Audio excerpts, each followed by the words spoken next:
Hey you guys, it's me Crystal. So welcome to the first Top 5 Wednesday video of April, and let's just jump right into this week's topic. So the prompt for April 7th is Mismatched Titles. So these are titles that don't describe the book very well or don't describe the book at all. And so even though I have one of these books as a physical copy, it's a very old copy and part of the cover is missing. So I'm just going to put all the books up here. And this is also good because I don't exactly remember some of these authors' names, but I will do my best. But if I get their name wrong, then you should see their name on the book cover. So the first book I want to talk about is Hex by Michelle Chris. This is a YA paranormal book about witches.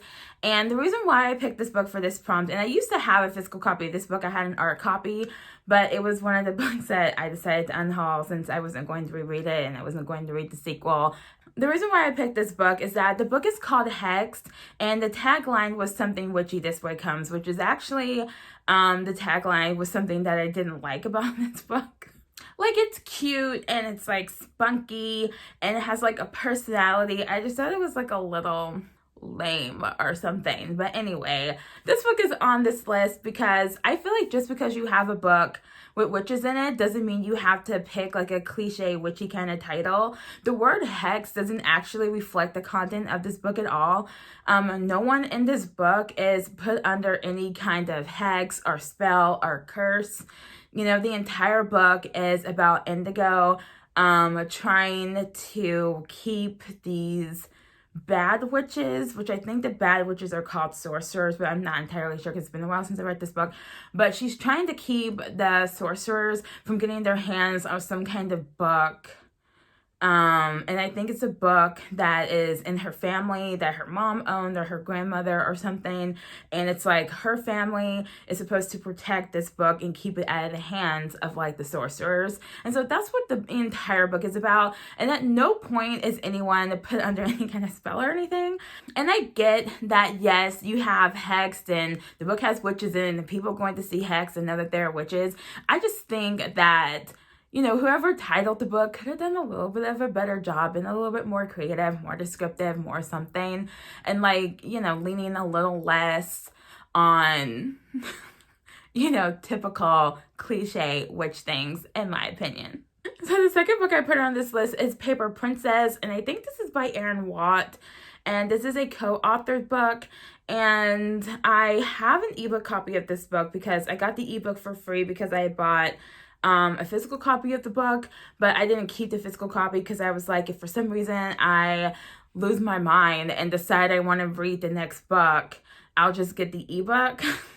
Even though these covers are really pretty, but this is like a very contemporary, a little inappropriate for YA kind of Cinderella retelling. I don't personally, having read this book, think that this book needs to be classified as YA. I did actually almost like this book. Like, in fact, I was really enjoying this book up until like literally like the last like 2 or 3 pages of the book.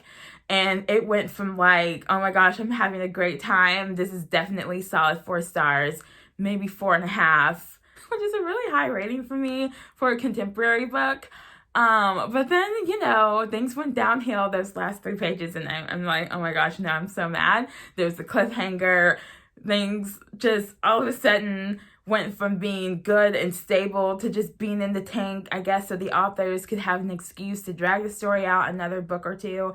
So this book is kind of about this girl and her mom dies. And so there's some guy who like adopts her or something. It's really, I think he was like her godfather. But anyway, he finds out her mom is dead and he tracks her down. And so he brings her to live in his mansion, and he has, I want to say he has 5 kind of surly, brooding, mean sons. And so they're like stepbrothers. And so they're like the evil stepbrothers. Anyway, the reason why I put this book on here is because I don't get the title, and maybe somebody can explain it to me, but I'm like, why do you call this book Paper Princess? And it's like a Cinderella retelling, and I don't get the paper part. the title. I actually like this title, but I don't think it fits the book. I don't think it conveys, the Cinderella retelling-ish nature of the story. I just don't really think it describes the book very well or what the book is about. Our main character, it's not like she has an affinity for paper. It's not like she reads a lot. It's not like she's writing a lot. I don't get why she's called paper. I don't get why this story is called Paper Princess. Because at no point in the story do I think anyone even calls her princess, although they might in like a tongue-in-cheek kind of a way. But anyway. The next book I have on this list is Fat Chance, and I want to say it's by Leslie Newman. And I first read this book when I want to say it was 10. And I want to say this is like an upper middle grade contemporary book, and it's about this girl who has an eating disorder. She has body dysmorphic disorder, and she has bulimia and some a little bit of anorexia thrown in there. And when I first read this book at 10, it didn't occur to me that she had body dysmorphic disorder because the character mentioned several times it's kind of like a diary kind of style. I forget what that's called right now, but it's like the entire book is just like her journal entries, her diary entries. And so she's always recording how much she weighs. And so at one point in the story, she weighed like 130 something pounds. And as a 10-year-old, it didn't occur to me that somebody who's 5'8", who weighs like 136 pounds is not fat, But as I grew older and reread this book multiple times, it's like, oh, okay, like I get it. This was one of my favorite books when I was in middle school. And the reason why I put this book on this list, though, is because the book is called Fat Chance, which gives it like this, kind of lighthearted, maybe kind of vibe. And it has the word fat in the title, and the girl's obsessed with her weight. And so I'm like, I get it, but it doesn't actually make any sense whatsoever. It's about, like I said, this book is about a girl, grappling with an eating disorder and body image issues and jealousy. I just don't think this title fits this story, like, at all. It doesn't convey, like, the kind of more somber, more serious tone of the story. I don't think I ever thought about this when I was younger. I never thought about the fact that the title was significantly more, like, lighter than the subject matter. But, as an adult, we think about these things a little bit more, and I'm like, yeah, that doesn't really make any sense at all.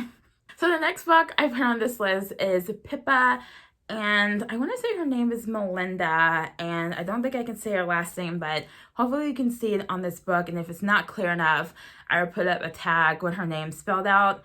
I just need to talk about this book. Okay. So this is a YA, I want to say dark, contemporary, like little psychological, a little bit psychological suspense, but mainly a dark YA contemporary. And okay, so this book is about this girl named Pippa. And so obviously the title is, it's accurate. It's called Pippa. It's about a girl named Pippa. But the thing is, like,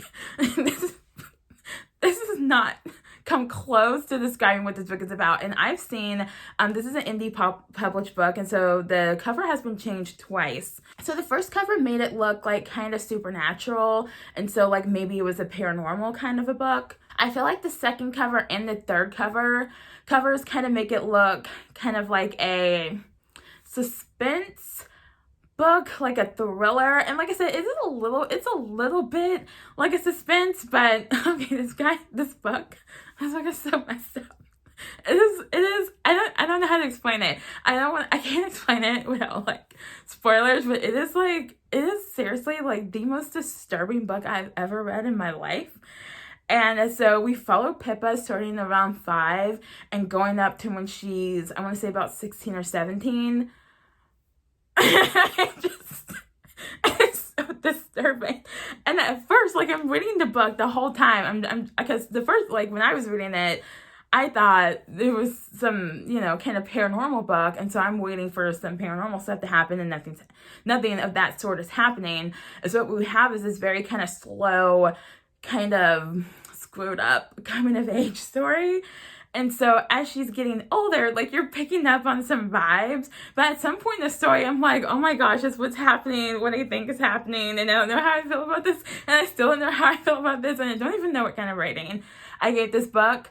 I don't know if I gave it 3 stars or 4 stars. I don't know what to rate this book because it was like, it's a very slow build. It's kind of like reading this book is kind of like you walk out into like this desert and then like something interesting and like and gripping is like keeping your attention. And so you keep going forward, you know, to figure out like, what am I looking at? What's going on? What is this over here? And then all of a sudden you look around, you realize you're up to your neck in quicksand. And you're like, oh my God, it's too late, I'm gonna die. So, it's just very, very disturbing book. And I just feel like I need to talk about it a little bit.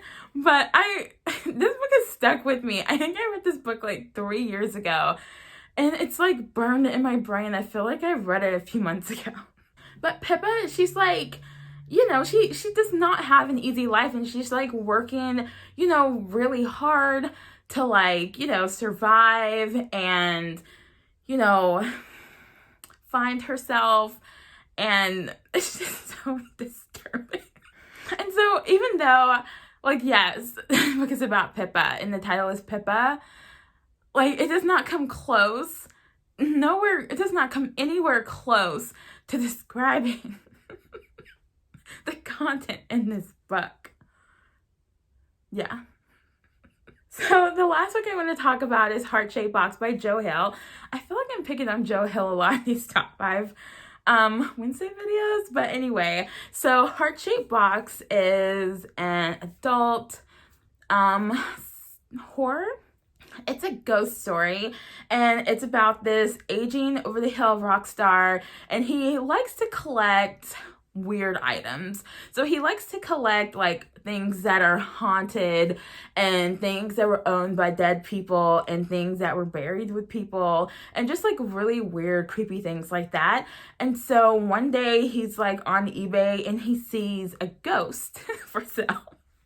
And so he buys this suit, and this ghost is supposed to be attached to this suit, and the suit comes in a heart-shaped box. So the reason why this book, and I listened to the audiobook, and it wasn't not as spooky as I wanted it to be, but I also have a very high tolerance for like spooky things, I guess. And so it's like as soon as you see the ghost and as soon as you learn more, you know, about this ghost, it was all of a sudden like not creepy at all, but it was still really, really interesting, and it was very tense. Like Hale's really good at like really dialing up that tension and like, you know, really bringing people to life. So it was very exciting. But the reason why it's on this list is because it's called Heart-Shaped Box, and like literally that heart-shaped box is on like, if memory is serving me correctly, it's only mentioned like when he gets the suit, you know?